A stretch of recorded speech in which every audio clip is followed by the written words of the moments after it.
bersatu di dalam doa. Kita berdoa. Ya Tuhan, kami datang dan bersyukur ada kesempatan yang Tuhan beri bagi kami untuk menjalani hidup dan kehidupan. Di dalamnya kami akan mengisi dengan berbagai macam tugas dan pekerjaan yang Tuhan embankan bagi kami. Sungguh kami sangat terbatas, oleh karena itu kami datang di hadapan Tuhan, membuka hati, diisi dengan kebenaran firman Tuhan, agar firman Tuhan ini menjadi penentu bagi kami di dalam melaksanakan tugas dan pekerjaan, sebagai penentu bagi kami di dalam memilih untuk melakukan yang benar. Terima kasih Bapa di sorga, bersabdalah kepada kami mengucap syukur dan menyambutnya di dalam nama Tuhan kami Yesus Kristus. Amin. Amin. Pembacaan firman Tuhan bagi kita semua pada saat ini terambil dari 1 Samuel pasal 16.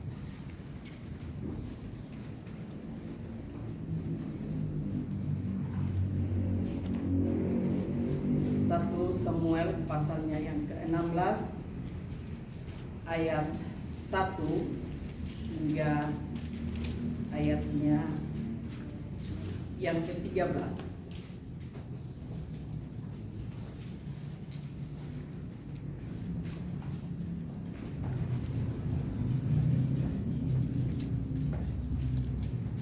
Satu Samuel pasal 16 ayat 1 hingga ayatnya yang ke-13.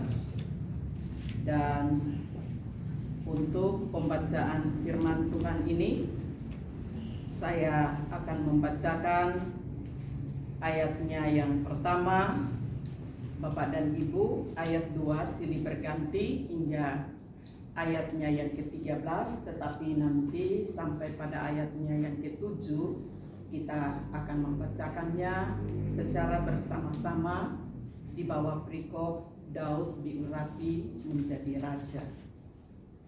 Berfirmanlah Tuhan kepada Samuel, "Berapa lama lagi engkau berduka cita karena Saul? Bukankah ia telah kau tolak sebagai raja atas Israel? Isilah tabung tandukmu dengan minyak dan pergilah. Aku mengutus engkau kepada Isai, orang Betlehem itu, sebab di antara anak-anaknya telah kupilih seorang raja bagiku." Tetapi Samuel berkata, "Bagaimana mungkin aku pergi? Jika Saul mendengarnya, ia akan membunuh aku. Firman Tuhan, bawalah seekor lembu muda dan katakan, aku datang untuk mempersembahkan korban kepada Tuhan." Kemudian undanglah Isai ke upacara pengorbanan itu, lalu aku akan memberitahukan kepadamu apa yang harus kau perbuat. Urapilah bagiku orang yang akan kusebut kepadamu. Samuel berbuat seperti yang difirmankan Tuhan, dan tibalah ia di kota Betlehem. Para tua-tua di kota itu datang mendapatkannya dengan gemetar dan berkata, "Adakah kedatanganmu ini membawa selamat?" Jawabnya, "Ya, benar. Aku datang untuk mempersembahkan korban kepada Tuhan. Kuduskanlah dirimu dan datanglah dengan daku ke upacara pengorbanan ini." Kemudian ia menguduskan Isai dan anak-anaknya yang laki-laki dan mengundang mereka ke upacara pengorbanan itu. Ketika mereka itu masuk dan Samuel melihat Elia, lalu pikirnya, sungguh di hadapan Tuhan sekarang berdiri yang berkabung. Bersama-sama, Tetapi berfirmanlah Tuhan kepada Samuel, "Janganlah menghadap alasnya atau perawakan yang tinggi, sebab aku telah menolaknya. Bukan yang dilihat manusia yang dilihat Allah, manusia melihat apa yang di depan mata, tetapi Tuhan melihat hati." Lalu Isai memanggil Aminadab dan menyuruhnya lewat di depan Samuel. Tetapi Samuel berkata, orang ini pun tidak dipilih Tuhan. Kemudian Isai menyuruh Syama lewat, tetapi Samuel berkata, orang ini pun tidak dipilih Tuhan. Demikianlah Isai menyuruh ketujuh anaknya lewat di depan Samuel. Tetapi Samuel berkata kepada Isai, semuanya ini tidak dipilih Tuhan. Lalu Samuel berkata kepada Isai, inikah anakmu semuanya? Jawabnya, masih tinggal yang musuh, tetapi sedang mengembalakan kambing domba. Kata Samuel kepada Isai, suruhlah memanggil dia, sebab kita tidak akan duduk makan sebelum dia datang kemari. Kemudian disuruhnyalah menjemput dia. Ia kemerah-merahan, matanya indah dan parasnya elok. Lalu Tuhan berfirman, bangkitlah, urapilah dia, sebab inilah dia. Samuel mengambil tabung tanduk yang berisi minyak itu dan mengurapi Daud di tengah-tengah saudara-saudaranya. Sejak hari itu dan seterusnya berkuasalah Roh Tuhan atas Daud. Lalu berangkatlah Samuel menuju Rama. Amin. Demikian jauh pembacaan firman Tuhan bagi kita semua pada pagi hari ini. Dari apa yang kita bacakan, saya merenung dan pada akhirnya memberi tema yaitu pilihan. Setiap hari saya dari rumah saya menuju ke kampus, saya selalu bertemu dengan tukang buah. Dan tukang buah ini berbeda dengan tukang buah yang lain. Karena semua buah-buahan yang ada di atas gerobaknya, baik itu pisang, baik itu mangga, baik itu anggur, dan lain-lain sebagainya, kalau dilihat sungguh sangat menarik. Karena warnanya dan buahnya itu sungguh sangat meyakinkan. Dalam pikiran saya, ini adalah buah yang terbagus. Sehingga waktu kami dengan sepeda motor sudah lewat agak jauh, saya bilang, Pak, berhenti dulu. Kenapa? Balik. Mau ngapain? Beli buah. Nanti di sana saja. Ini yang paling bagus. Mungkin nanti di sana ada yang bagus. Tidak. Ini yang bagus. Lalu dalam jarak yang sudah jauh kami harus kembali dan membeli buah itu. Dengan hati yang senang, saya bilang nanti sampai di IKSM saya akan bagi-bagi. Ternyata setelah saya datang dan buka itu, saya harus makan duluan. Supaya nanti kalau saya bilang enak, memang saya sudah makan begitu. Waktu saya makan di ujungnya mantap, manis, enak sekali. Tetapi waktu ke bawah dan seterusnya, batangnya itu isinya itu keras. Dan saya lakukan itu kepada buah yang lain juga, ternyata sama seperti itu. Maka menyesallah saya. Kenapa saya memilih buah ini? Kok kelihatannya bagus, tetapi ternyata sungguh sangat mengecewakan. Lalu mau salahkan siapa? Lalu bagaimana caranya? Mentok, mau bilang lihat yang bagus, pilih lagi, bertanya lagi, lanjutkan atau tidak. Lalu mau pilih yang mana?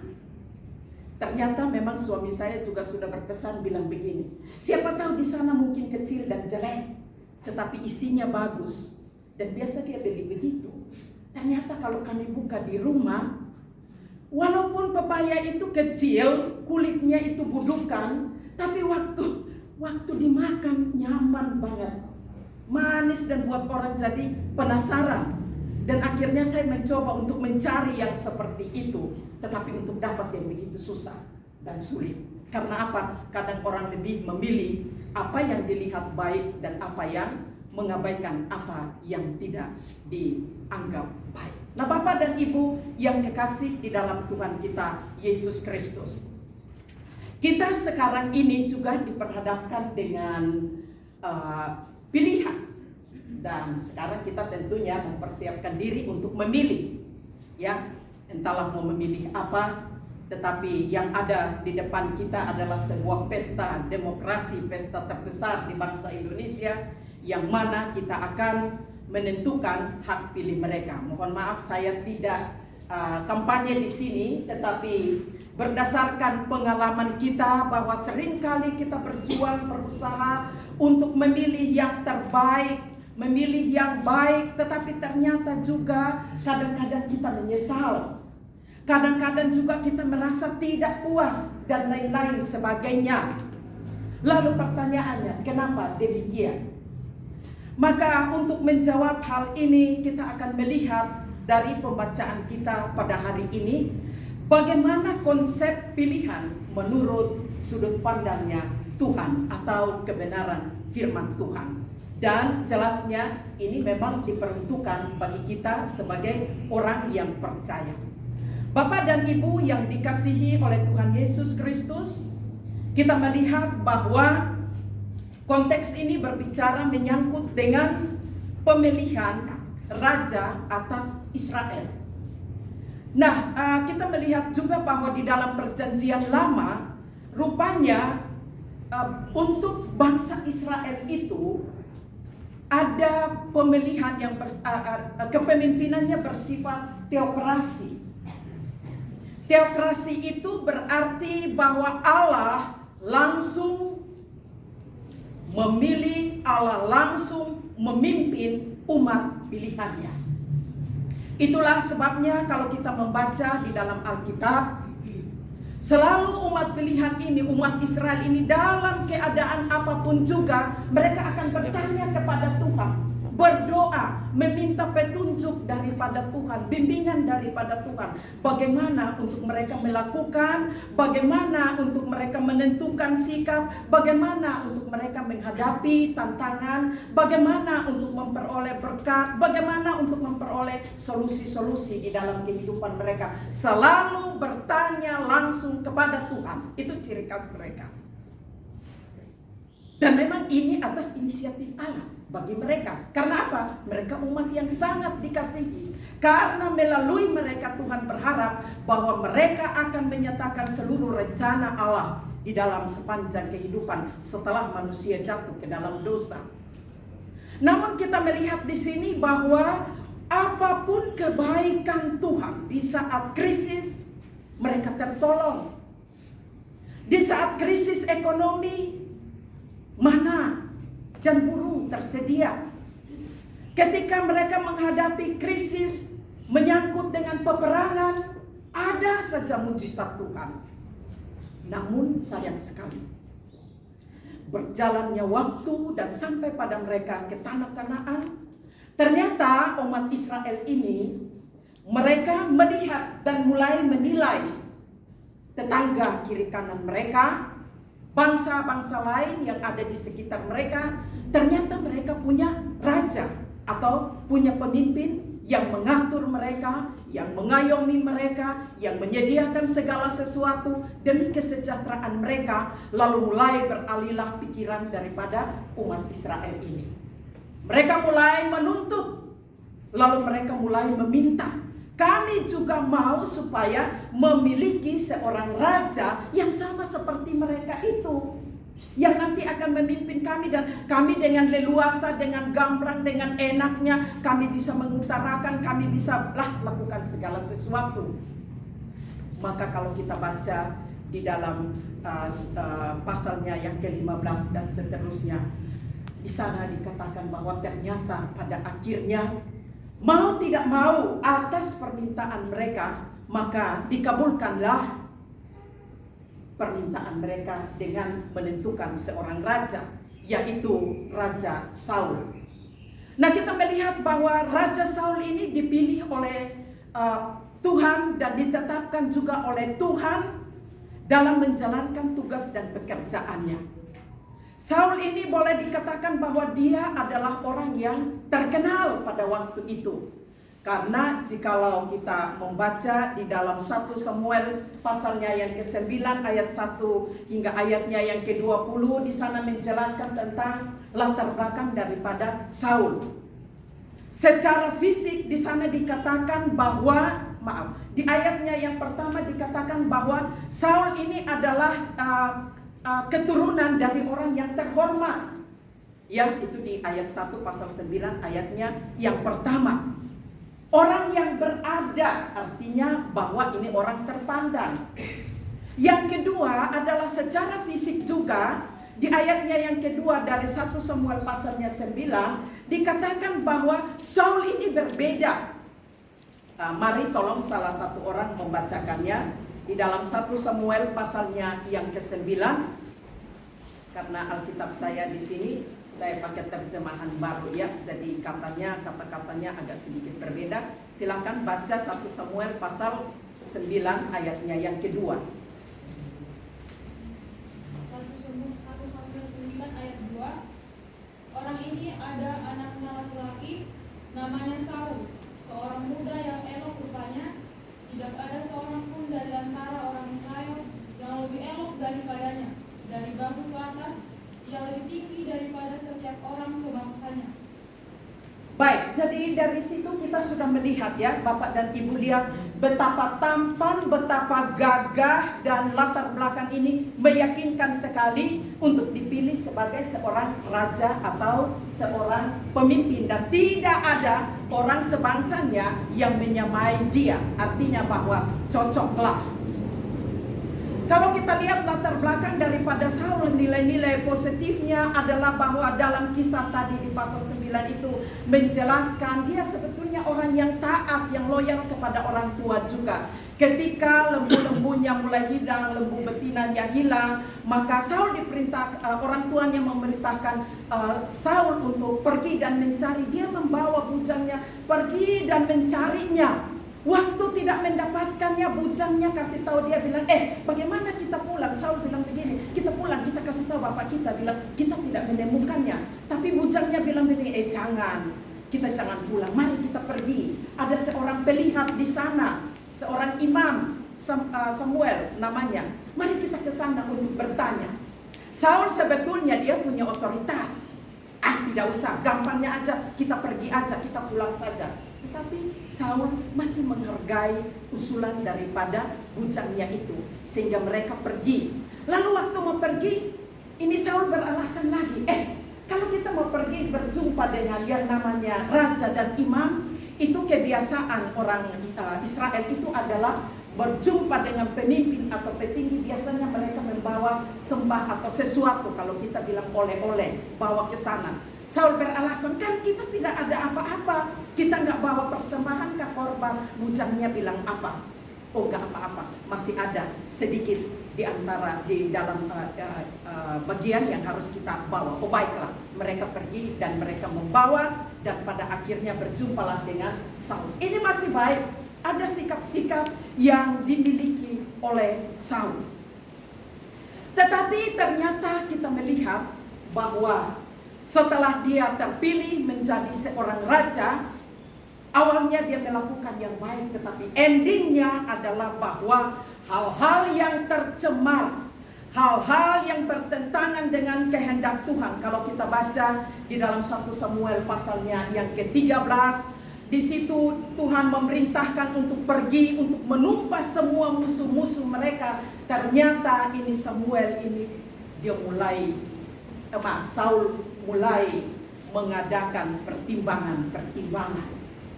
Muncullah tindakan-tindakan yang menurut Saul adalah yang terbaik. Tuhan suruh tumpas semua, kambing, domba, segala macam ternaknya, itu semua ditumpas.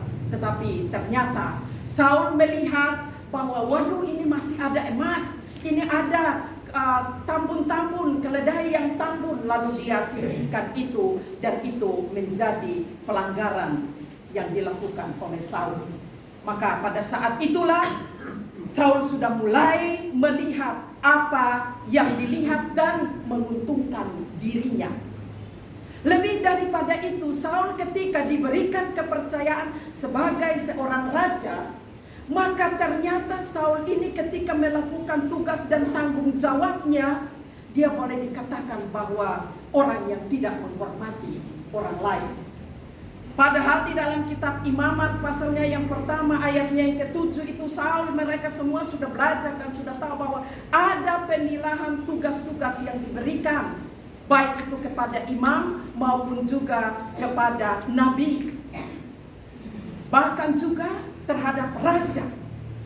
Tetapi di sini ternyata kita melihat bahwa Saul menganggap remeh ketika dia harus memimpin umatnya masuk di dalam peperangan pada waktu itu. Mestinya Samuel harus datang dulu dan mempersembahkan korban, baru mereka mulai masuk di dalam penyerangan. Tetapi ternyata 7 hari kemudian sebelum Samuel datang, Saul sudah tidak sabar lagi. Dan Saul mengambil keputusan melakukan tugas keimaman daripada Samuel. Maka disinilah terjadi kesalahan.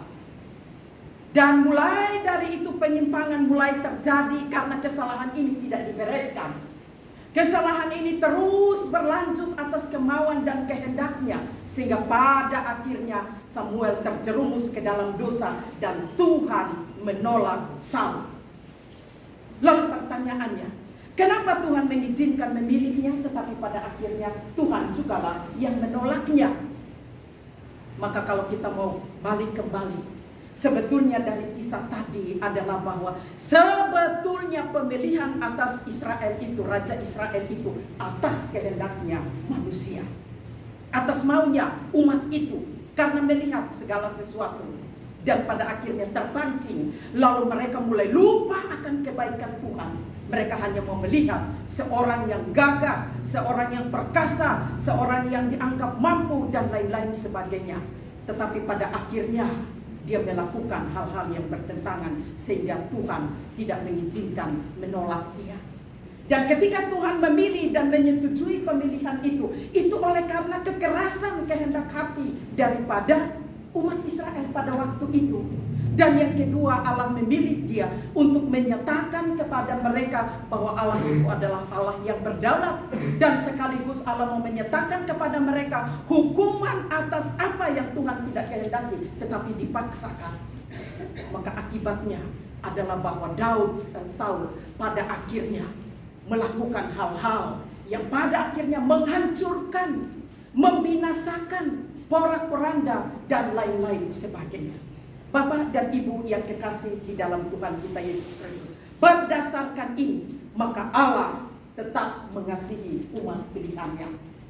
Allah mau supaya umat ini tetap eksis di dalam imannya.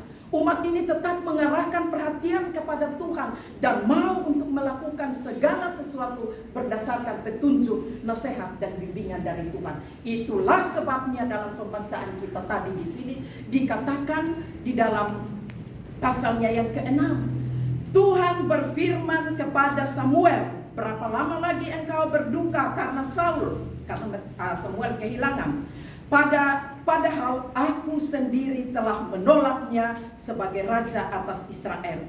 Sekarang Tuhan bilang, isilah tabung tandukmu dengan minyak dan pergilah, aku mengutusmu kepada Isai orang Bethlehem. Aku telah memilih di antara anak-anaknya seorang raja bagiku. Bapak dan Ibu yang kekasih, di sini kita mau melihat konsep pilihan Allah. Bagaimanakah konsep pilihan Allah bagi bangsa Israel pada waktu itu yang membutuhkan pemimpin yang direstui oleh Tuhan? Kita melihat yang pertama adalah bahwa apa yang dipilih dan apa yang ditentukan oleh Tuhan itu tidak dipengaruhi oleh apa dan siapapun juga. Apa yang dipilih dan ditentukan oleh Tuhan itu sudah ditetapkan sejak kekekalan. Sebagaimana Tuhan memilih Yesaya, sebagaimana Tuhan memilih Yeremia, walaupun waktu memilih mereka Yeremia sadar betul, aduh aku ini tidak pandai, aku tidak fasih berbicara, aku nggak bisa menghadapi orang Israel itu, tegar tengkuk. Tetapi Tuhan bilang, kamu telah kupilih dan kamu telah kutentukan dan kamu pun yang akan kuutus, kamu harus pergi. Di dalam ketaatan orang-orang yang tidak mampu atau menganggap dirinya tidak punya potensi hanya karena ketaatan, maka pada akhirnya mereka menyediakan diri mereka, Mereka mempersiapkan diri mereka apa adanya, lalu mereka menyerahkan hidup dan dipakai oleh Tuhan.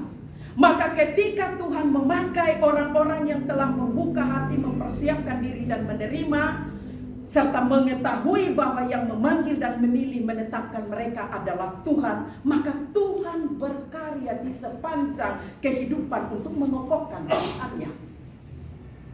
Dan itulah sebabnya kita melihat di sini bahwa pada akhirnya Tuhan harus memberikan penjelasan dengan tepat kepada Samuel bahwa pergilah ke Betlehem, karena di Betlehem di sana ada anak-anak Isai. Dan anak-anak Isai diantaranya satu harus telah kutentukan, telah kupilih, dan dia yang akan menjadi raja atas Israel. Bapak dan Ibu, kalau saya mau bilang ini anak-anak Isai ini ada berapa dalam pembacaan kita? Siapa yang dapat menjawab ini, nanti tolong tulis nomor teleponnya. Kira-kira berapa? Jangan dengar saja. Ya, ada tuh 7. Wah, ini bisa diangkat jadi rektor Kokumburu. Bapak menjawab dengan 7 ditolak, 1 diterima. 7 ditolak, 1 diterima. Ternyata 1 demi 1 datang, Bapak dan Ibu. Perhatikan di sini. Waktu datang Samuel ini lihat, wede, yang datang ini tampan, tinggi, cocok ini untuk menggantikan Saul. Kriterianya, udahlah siap untuk diurapi. Tetapi disuruh lagi bilang panggil 1 demi 1. Nah ini anak-anak ini datang, ini anak-anak yang sudah siap. Kalau mau sekarang mau dibilang kayaknya ini ada 7 partai ini. Kalau tahun ini hanya 3 partai ya. Kalau berdasarkan pemilihan perais ya. Ini perais dan pemilu. Kalau pemilu itu pemilihan umum berdasarkan demokrasi ya. Kalau perais itu pemilihan pemilihan raja atas Israel. Dan ada bedanya. Tapi kita lihat di sini. Waktu pemilihan atau perais ini terjadi, pemilihan atas raja Israel ini terjadi, semua anak-anaknya sudah siap dengan mentalnya dan segala macam untuk membuktikan bahwa mereka sudah siap untuk dipilih sebagai raja. Dan satu persatu datang lalu lewat. Hampir saja Samuel terpancing dengan gagahnya anak sulungnya itu. Tapi apa yang terjadi, Tuhan memberikan kepekaan kepada Samuel. Pemilihan sudah mau terjadi, muncullah hikmat dari Tuhan. Lalu bertanyalah Samuel kepada Isai, apakah ini semua anakmu? Dia jawab, oh tidak, masih ada 1. 1 di mana? Ada di padang sana. Saya pikir waktu itu Saul bilang, ini orang ini. Ternyata yang lain ada di tempat elit, yang lain ini ada di tempat pembuangan begitu ya.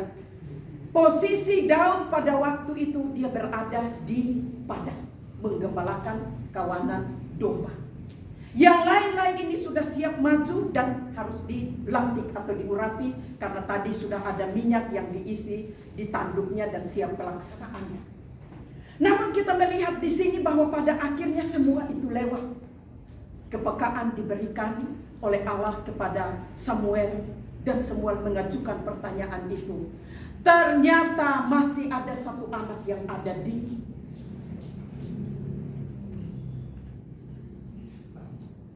mana? Ada. Ya, ada di padang. Dan tugasnya menggembalakan kawanan domba. Nah, sikap daripada Daud ini rupanya yang bungsu ini menunjukkan kepada Daud. Daud waktu itu posisinya ada di padang. Dan dia melakukan pekerjaan yang boleh dikatakan waktu ini sangat rendah, terabaikan, dan tidak mau dikerjakan oleh banyak orang. Dia harus menggembalakan kawanan dombanya di sana. Lalu dia juga harus memikirkan segala sesuatu dalam kesendiriannya. Mungkin malam juga si Daud ini sudah mulai berpikir, nanti besok ini kira-kira ini kawanan domba mau makan apa? Rumput di mana yang baik, air di mana yang bersih? Apakah kawanan domba ini semua nanti bisa masuk kandang ataukah ada yang liar? Daud mulai berjuang bagaimana caranya untuk memberikan yang terbaik kepada kawanan dombanya. Itu tanggung jawab dan itu pekerjaan yang dilakukan oleh Daud dalam keterasingannya. Mungkin kadang Daud merasa sepi sendiri di dalam mengerjakan tugas dan pekerjaannya. Ingin untuk curhat, ingin untuk berbagi. Tidak ada yang bisa untuk menemani dia karena saudara-saudaranya semua ada di kota, ada di tempat elit sana. Daud dalam kesendiriannya, dia tetap melakukan tugas dan pekerjaannya dengan diam-diam. Dan apa yang terjadi, Bapak dan Ibu, sikap daripada Daud. Kalau kita baca Perjanjian Lama, maka Daud ini identik dengan tongkat. Di mana ada Daud pasti ada tongkat. Di mana ada Daud pasti ada kecapi. Di mana ada Daud pasti ada pujian. Di mana ada Daud pasti ada komunikasi yang intim dengan Tuhan. Dan ketika Samuel menyuruh untuk memanggil Daud, maka ada satu gambar ya. Saya tadi sempat siapkan tapi karena sedikit lelet untuk mengurus komputer dan akhirnya saya tidak bisa, tetapi ada satu gambar Bapak dan Ibu. Daud ada di bawah pohon, lalu dia mulai memainkan kecapi. Di samping kiri kanannya ada kawanan domba. Dan pada waktu dia dipanggil, dia sementara berada dalam pujian, dia sementara bernyanyi, dia sementara meraji hubungannya dengan Tuhan. Dan dia melakukan semua itu dengan enjoy. Dia tidak mau memikirkan, oh saudara-saudara saya sudah mengabaikan saya, mereka ada di sana. Daud jalani kehidupan dengan hati yang tulus, dengan hati yang ikhlas, terbuka. Dia menjalani itu, tidak ada iri, tidak ada benci, tidak ada dendam, tidak ada menjatuhkan, tidak ada mempersalahkan. Dia jalankan tugasnya dengan tulus hati. Dan dia mulai memuji dan mempermuliakan nama Tuhan. Maka ketika dia berada dalam situasi yang demikian, maka Tuhan berfirman, panggil yang satu itu. Dan begitu panggil yang satu itu, begitu datang kecil lagi, ya memang sikatannya dia parasnya kemerah-merahan, artinya mungkin ganteng begitu. Tetapi menurut pikiran orang, apalah dia itu, tugasnya itu hanya berhadapan dengan ternak itu. Nggak adalah pengetahuan kamu, nggak adalah kemampuanmu itu hanya bisa mengurus ya binatang-binatang yang ada di sana. Tetapi Bapak dan Ibu, kita mau melihat di ayatnya yang ke-9, di ayatnya yang ke-7, waktu semua datang, maka Samuel dalam pernyataannya, mari kembali kita bacakan dengan suara yang keras ayatnya yang ke-9. Ya, semua membacakannya pasti akan membawa Alkitabnya ya. Oke, silahkan baca dengan suara yang keras. 2, 3. Kurang keras. Jelas. 1, 2, ya.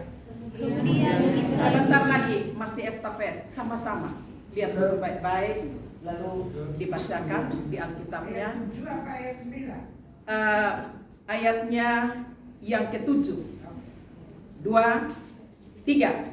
Tetapi berfirmanlah Tuhan kepada Samuel, janganlah pandang parasnya atau perawakannya yang tinggi, sebab aku telah menolaknya.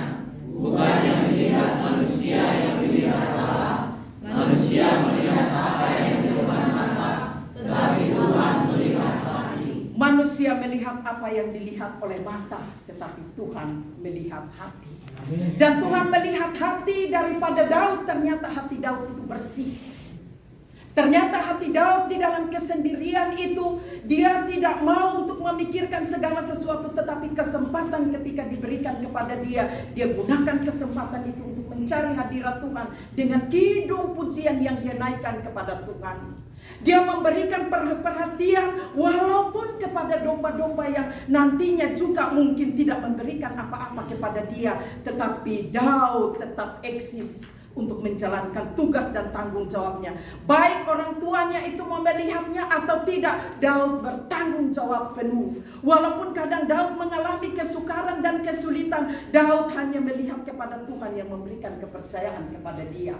Manusia melihat segala sesuatu yang baik lalu mulai mencari kapankah atau adakah keuntungan di sana. Di sanalah aku akan melakukannya dengan baik. Tetapi jikalau tidak ada keuntungan bagiku dan merugikan, maka aku tidak mau memilih itu. Sama juga dengan Saul tadi. Tugasnya sebetulnya dia adalah seorang raja yang harus menata dirinya, menata semua masyarakatnya, keadilan, kebaikan, semua itu harus dipikirkan oleh Saul. Tetapi Saul justru dia memikirkan pekerjaan orang lain. Kadang-kadang job kita yang mestinya harus konsentrasi penuh dan itu menjadi tugas dan tanggung jawab kita, kadang kita abaikan itu. Justru orang lain punya pekerjaan, itu nanti akan dikorek-korek. Tetapi dia punya pekerjaan sendiri, sebetulnya tidak benar, tidak beres. Tetapi kita melihat di sini, bahwa bagaimanapun sikap, bagaimanapun keberadaannya, Tuhan tetap adil. Yang namanya kebenaran itu satu saat pasti akan muncul. Dan Tuhan mau supaya orang melakukan itu dengan tanggung jawab.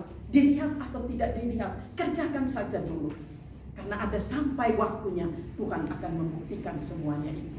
Bapak dan Ibu yang kekasih di dalam Tuhan Yesus Kristus, ternyata kita melihat bahwa orang yang memenuhi kriteria atau standar adalah Daud. Kenapa? Karena Daud tidak pernah memberi dirinya untuk dipengaruhi oleh siapa dan apapun juga. Daud tetap konsisten dan menghargai pekerjaan yang dilakukan oleh Daud apapun keberadaannya. Mengerjakan pekerjaan Tuhan memang harus dikerjakan dengan hati yang bersih. Mengerjakan, meresponi panggilan Tuhan itu juga harus diresponi dengan sikap, dengan cara berpikir, dengan melihat ke depan. Walaupun kadang-kadang, ya yang kita lihat koknya, menjadi mahasiswa teologi ini, aduh, kayaknya berat banget ini, banyak sekali aturannya, dimarah-marahin lagi. Apalagi kalau lihat Ibu Kaci, ada satu mahasiswa, begitu kalau dia lihat saya, dia langsung begini, ambil ini, begini. Itu ada. Artinya bahwa, kalau lihat orang yang seperti ini nanti kita akan diberikan tugas, diberikan pekerjaan terus, semakin bertambah dan lain-lain sebagainya. Rasanya kayaknya jengkel, rasanya kayak coba dia nggak ada di sini supaya jangan suruh-suruh saya begitu kan? Pasti pikirannya begitu. Tapi di sini nggak ada kan?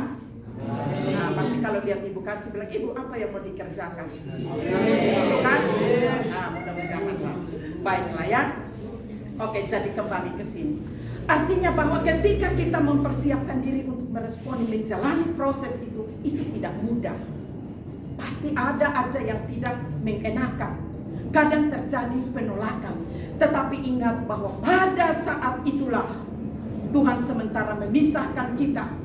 Dan Tuhan sementara membentuk kita. Dan Tuhan mau mempercayakan kita melalui pekerjaan-pekerjaan yang sederhana, yang terabaikan, yang tidak mau dikerjakan oleh orang banyak. Tuhan sementara mempersilahkan kita untuk melakukan itu. Dan pada akhirnya Bapak dan Ibu lihat, mulai dari pengalaman yang dilakukan oleh Raja Daud pada waktu itu, sebetulnya Tuhan proses dia sehingga Tuhan sudah melihat ke depan bahwa ternyata untuk melakukan atau untuk memilih seorang raja yang betul-betul punya pengalaman dan punya dedikasi yang baik itu terhadap relasi dengan orang lain, memperhatikan kepentingan, keberadaan, membangun, menasihati, memberi motivasi, itu ada di Daud. Makanya Tuhan bilang, aku lihat. Karena apa? Daud mulai mempersiapkan diri dari pekerjaan yang kecil. Sehingga apa? Pada waktu dia dipilih dan dia diangkat menjadi seorang raja, pengalaman kecil yang terabaikan oleh semua orang, justru itu menjadi pengalaman yang sangat berharga bagi Daud. Bagaimana dia memimpin kawanan domba itu, menyediakan segala sesuatu dengan ketulusan, tanpa pamrih, tanpa melihat keuntungan. Dia berusaha bagaimana caranya supaya sejahteralah kawanan dombanya. Dan itu terbawa karakternya sampai pada waktu dia dipilih sebagai seorang raja, dia menerapkan itu dengan baik. Oleh karena itu, Bapak dan Ibu, benarlah firman Tuhan, saudara-saudara. Tuhan mempercayakan kepada kita pekerjaan yang kecil, marilah kita lakukan dengan rasa hormat, tanggung jawab, dengan hati yang bersih. Kalaupun nanti di antara kita terjadi kesalahan, Daud sendiri juga melakukan pekerjaan itu berdosa, bukan? Melakukan kesalahan, ditegur oleh Tuhan, ditegur. Sakit hati enggak Daud? Sebagai manusia, aku raja kok. Tetapi kita baca di Mazmur 51, Ternyata Daud membuka hati. Dia mau untuk membereskan dirinya. Dia tahu dia salah. Maka dia datang kepada Tuhan. Lalu dia mohon ampun. Karena kesalahan yang dilakukan itu akan berdampak pada umat yang dia pimpin. Itulah sebabnya Daud datang kepada Tuhan. Ampunilah saya, jangan ambil rohmu dari saya. Kalaupun aku melakukan kesalahan, jangan timpakan kepada umatmu. Tetapi timpakanlah kepada aku. Aku siap untuk menerimanya. Dan caranya aku mohon ampun ya Tuhan. Demikian juga dengan kita. Di dalam menjalani tugas panggilan pasti ada kesalahan, pasti ada kekeliruan. Tetapi jangan tetap dalam situasi itu. Keluar, berusaha bagaimananya, memohon pengampunan daripada Tuhan, mohon pertolongan daripada Tuhan untuk membereskan segala sesuatu, supaya kita tidak melihat di dalam gelap, tetapi kita melihat dari sudut pandangnya Allah dengan cara dan di dalam terang kasih Allah. Itu yang penting. Sehingga apa? Ketika kita dipercayakan, kemanapun kita pergi, kita masuk, kita membawa berkat. Ketika kita keluar pun juga, kita akan membawa berkat. Seperti kalau kita pergi ke supermarket. Ke supermarket kita masuk, kita bawa uang cuma sedikit di tangan. Tetapi waktu kita masuk di dalam, kita membeli segala sesuatu yang sudah dipersiapkan. Ada untungnya bagi dia, tetapi juga ada untung bagi kita. Waktu kita keluar, kita tinggalkan uang, tetapi kita juga membawa sesuatu keluar, saling memberkati.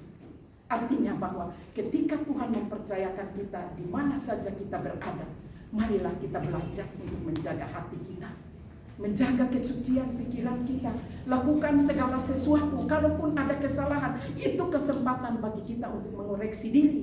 Bukan kita mulai mencari kesalahan dan mulai membesar-besarkan, lalu kita mulai mempersalahkan seperti Saul. Begitu lihat Daud, waduh bagaimana caranya supaya dengan tanganku sendiri aku bisa membunuh dia. Jahat sekali ini Daud.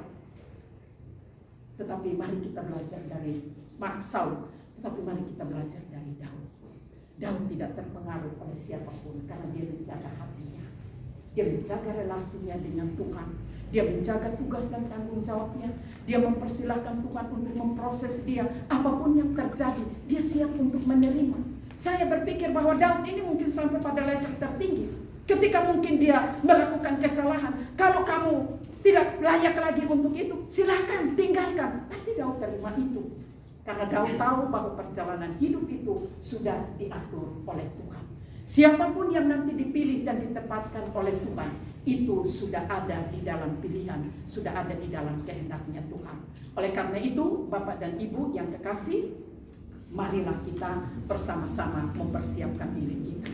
Yang pertama adalah bahwa ketika kita harus menentukan pilihan kita, mari kita meminta. Karena kita orang yang percaya kepada Tuhan punya cara tersendiri. Kita berusaha untuk meminta kepada Tuhan karena sejak dari kekekalan Tuhan telah memilih, Tuhan telah menempatkan, dan Tuhan mengizinkan seseorang untuk melakukan tugas dan tanggung jawabnya. Tugas kita adalah berdoa dan berserah kepada Tuhan untuk meminta pemimpin yang terbaik, supaya ketika dia memimpin keadilan, kesejahteraan, tugas tanggung jawab, mengayomi, memberi nasihat, mendukung satu dengan yang lain, enak untuk melaksanakannya dengan hati yang terbuka. Tuhan sudah siapkan itu. Mari kita berdoa untuk melakukan itu. Dan yang kedua adalah bahwa mari Tuhan memberikan hikmat dan bijaksana kepada kita untuk melihat dengan jelas dari sudut pandang atau kacamata kebenaran firman Tuhan. Hati yang tulus, hati yang ikhlas, yang jujur, yang bertanggung jawab, yang selalu berserah kepada Tuhan. Orang demikian juga tidak akan luput dari dosa. Tetapi ada syarat, ketika kita melakukan kesalahan, ada kesempatan untuk kita membuka diri untuk diperbaiki. Oleh karena itu, Bapak dan Ibu yang kekasih di dalam Tuhan kita Yesus Kristus, marilah kita berdoa secara khusus. Di depan kita juga kita akan mengadakan pesta demokrasi. Kita tidak tahu, saya juga kalau sekarang mau ditanya, saya tidak tahu siapa. Tetapi setelah merenungkan firman Tuhan, saya tahu persis bahwa Tuhan sudah memilih dan menetapkan siapapun dia. Dan kalau Tuhan sudah menetapkan, maka Tuhan berotoritas juga untuk menguasai, untuk meluruskan, untuk memperbaiki tepat pada waktu. Dan Tuhan akan mendengar keluhan dari setiap orang yang dengan tulus ikhlas memohon petunjuk, nasihat, bimbingan, pertolongan daripada Tuhan. Demikian juga di dalam kita melaksanakan tugas dan tanggung jawabnya. Siapapun yang nanti akan terpilih, mari kita membuka hati, mari kita memberi motivasi, mari kita bekerja sama, mari kita melihat rancangan Allah yang mau dikerjakan melalui kita bersama untuk hormat dan kemuliaan nama Tuhan.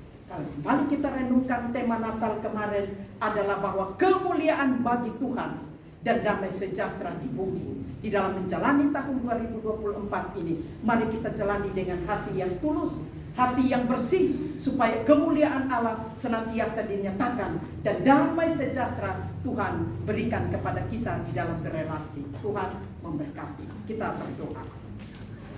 Terima kasih Bapa di dalam sorga, kami berdoa dan kami mohon kuatkan dan mampukanlah kami ya Tuhan untuk memperlakukan kebenaran firman-Mu.